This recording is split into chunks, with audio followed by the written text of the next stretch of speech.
Welcome to the show with everything you could ever want to make and do right at your fingertips. I'm Stephen. I'm Fearne. And here's what's coming up on today's show. Find out how a plain old baseball cap and a pile of magazines can be turned into a completely original piece of headgear. Will Fearne beat the clock using just a sheet of foam and elastic bands in today's 1 minute make? And we'll show you how to fool your mate with the help of a fun fingertips head turn box. And for all the details on today's makes, you can look on our website, address at the end of the show, or grab a pen and paper and jot it down straight away.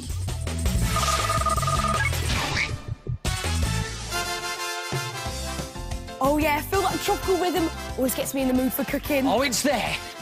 Yes, this is Food Fingertips. You know, the part of the programme where we show you something that's fun to make and great to taste. I tell you what, I'll do the fun to make, you do the great to taste. Deal? Deal. These are Fingertips Calypso Kebabs, tropically decorated sticks threaded with fruit and marshmallows and served with a blob of ice cream and a drizzle of chocolate sauce. Now, they're really easy to make, and because they're made of fruit, they're really good for you. Apart from the marshmallows. And the chocolate. And the ice cream, that is. Yeah. Listen, I'm going to take this for research, yeah. OK, well, I better get making some tropical sticks then. And don't they look fantastic? Now, if you want to have a go at making these, you need to get your fingertips on some oven-baked modelling clay. Now, this comes in lots of different colours and is really easy to mould into any shape. And the fantastic thing is, once you've baked them, they're nice and hard. Look at that. Now, these shapes are surprisingly easy to make. If you just make a little sausage shape and give it a slight bend. Look, you've got a nice little banana there. For some grapes, just get lots of little balls of modelling clay and stick them together and then pop a little stalk and perhaps a leaf on top too, because the detail really is the clever bit. You can even add little modelling clay pips to your melon and to your strawberry as well. And, of course, an apple isn't complete without a stalk and a little leaf. Now you want to stick them onto your wooden skewers. So get some of these wooden skewers, and I think they look more fun if you put them on at an angle. So push the pointy end part way through your fruit shape, like that, then pull it back out, and then push in the blunt end. And now they're ready to bake. And here's a fingertips top tip. Get a chunk of stale bread and pop them in so they're upright, and that makes it easier to bake. And do follow the instructions on the packet. Now, for the edible part of your kebab, get some exotic fruit, use whatever you fancy. Don't use banana, though, because that goes brown too quickly. And then try alternating the fruit with marshmallows. And to make them look more tropical, we've coated them in coconut and chocolate. This is my favourite bit. Here we go. You get your marshmallow and lightly dip it in the chocolate. And then you roll it in the coconut, and you can sprinkle some on the top as well. There we go. And there you have one frosted marshmallow. Delicious. And now we need the sticks. Come on, Fearne. Got them right here. And here's a fingertips top tip. Don't cook with these because they'll either soften or burn if they get too hot. OK, let's put that in place. And let's get to it. Simply put together your kebab as you want. Make as many as you like and then store them upright in a melon or pineapple like we've done there. And then to serve, give each of your mates a kebab with a dollop of ice cream and then get some of that chocolate sauce left over from the marshmallows and just drizzle it all over your ice cream. Oh, look at that. Totally tropical. Deeply delicious. Calypso Kebabs.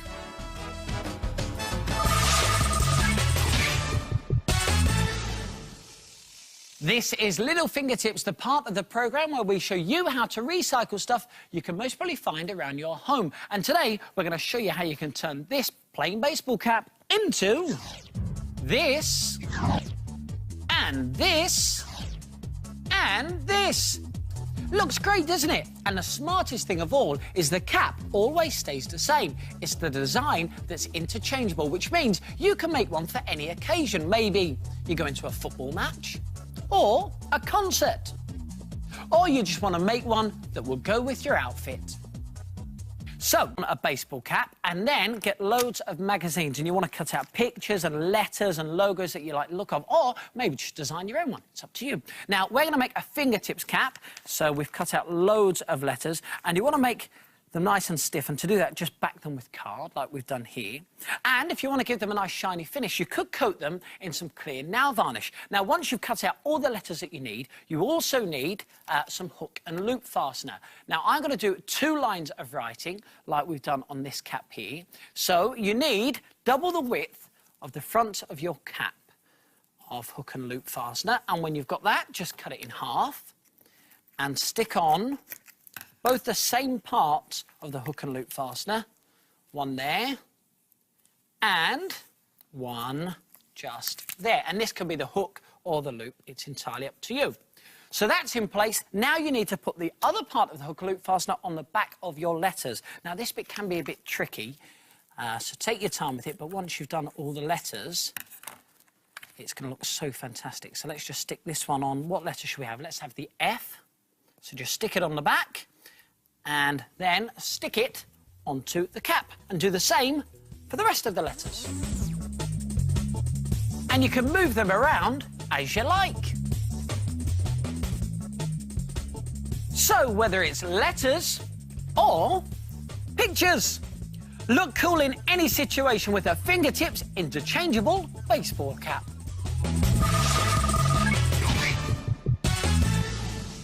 Got a minute? Yes, this is the part of the programme where we show you how to make something that could be made in under a minute using bits and pieces you can find around your house. Today, it's my turn to make. And my turn to time. And that's all it takes, nothing more. That's not a lot of stuff. You're feeling very confident about this, aren't you? I might be. Yes, all right. Well, listen, we're not going to tell you what it is. Try and guess as we make it. And are you ready? Yes, I've got a clue for you. Go on. Keep this one undercover, huh? Yeah. OK, 3, 2, 1, go. OK, let's just take these bits off here. Fold this fun foam in half, like that, any size. And 10 seconds have gone already. A little snip here, a little snip in there. Then go down to this end. A little snip there. What could you be making? A little snip there. And then open out. Get some little elastic bands. OK, coming up to 20 seconds have gone. One there. You do tend to shout, don't you, on these minute makes, right in my ear. What do you mean? Like that. OK, coming up to 30 seconds now. 30 seconds. Stop there. That was 32 seconds. Not bad, eh? No, not Bit bad of a at all. record. Should I give them a clue as to what it is? I think you should. OK, here we go. This could be used to cover up boring books. That's my diary, and it's not boring, thank you. Now, all you need to do is just put the corners in place underneath the elastic bands. And this side too, they just slip nicely in, like that. And if I fold it in half, you'll see it in action, because this is the Fun Fingertips Fila Foam book cover. It is so good, isn't it? And it's so easy to make. You must give this one a go. But the good thing is, you don't just have to use it to cover up diaries, because we don't all have diaries, do we? No, I don't. You could use it to cover up your textbook, like this camouflage version here. And you can give them any design you like. Check out this nice flower design there. And you haven't even got to make them out of foam. This one's just made of card, and it works in exactly the same way. And because of their clever design, you can even use them to hold loose scraps of paper, so you've got an instant scrapbook or sketch pad. So why don't you have a fiddle and see if you can make a funky fingertips Fila Foam book cover in under a minute? It takes longer to say it than to make it.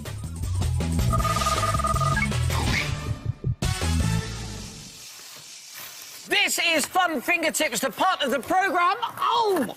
Oh! Ah! Well, we show you stuff that's fun to make and fun to do. That wasn't so bad, was it? Do you know, I've never felt better. This is a great trick. Now, obviously, I didn't really have my head twisted all the way round. Here's what happened. When I turned the window out of view, Stephen turned his head this way.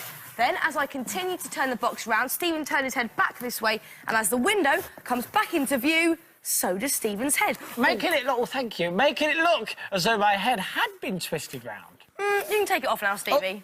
Oh, thank you very much. Now, if you would like to make your own head turn box, here's how to do it. First of all, get your fingertips on a small box that just fits on your head, and then cut out a window that your face just fits through like that. And then you need to find a big box that the small box can actually turn around in, like this one here. And then once you've found that big box, cut out another window just there, similar to the window that's in your box, similar size. And then just test them. Yes! I think that works fine. What do you think? Looking good, Stevie. Thank you. Now, the smaller box is held by a tube which sits inside another tube which is stuck to the top of the bigger box. Now, for the handle. For this, you need to get yourself a cling film tube and strengthen it by wrapping masking tape around it, like we've done here. And then just flatten out one end. Flatten it out like that. And then get another cling film tube, and you just want to measure the width of the flatten out end, and just make a mark there and there. And this has to be in the centre of this tube. And then start a hole with your sharp pencil at one end, and then just insert a pair of scissors and cut a slit all the way along. So you'll now have a tube like this. And you want to cut another slit on the opposite side, the exact same size. And now you can insert the flattened part of the other tube into this. Just give it a good push and it will go through. And there you have your handle. There you go, Fearne. Cheers, Stevie. Now, to make your handle swivel, just like this, you need to make this outer tube. Now, this is just made from a toilet roll. Just want to slice from the top right the way down to the bottom, and then put your handle inside this outer tube and wrap it around so it grips quite tightly, not too tightly so it can't swivel. That's about perfect. And then get some masking tape and tape that in place. And now you need to connect the toilet roll to the top of your box. And to do this, just cut halfway up the toilet roll all the way round so you'll have something that looks like that. And then you need to find the centre of the top of your box. And the easiest way to do that is just draw a big cross, and where they meet in the middle, that's the centre. Then cut out a hole that's just about the same size as your toilet roll. And you now need to draw around the top of the box on a large piece of card and cut that out. So you'll have a piece of card like this, and do the same thing as you did on the top of the box. Find the centre and cut an identical hole, because now you can join the whole thing together. Just flatten out the flaps on the toilet roll like this, and with lots of glue, stick them down, but obviously make sure that the toilet roll is lined up with the hole, like that. And then, with loads more glue, secure your extra bit of card on top, and that will neaten the whole thing off, and it will keep the handle nice and secure. And now you want to stick your handle onto the top of your smaller box. So like you did before, cut out a piece of card, but this time it needs to be the same size as the top of your smaller box. Again, find the centre and make a little hole just there. Then take your handle and poke it through the outer tube which is attached to your bigger box, and leave a bit of a gap just at the top. Now, turn the box over and make a little mark just where the top of the box is, about there.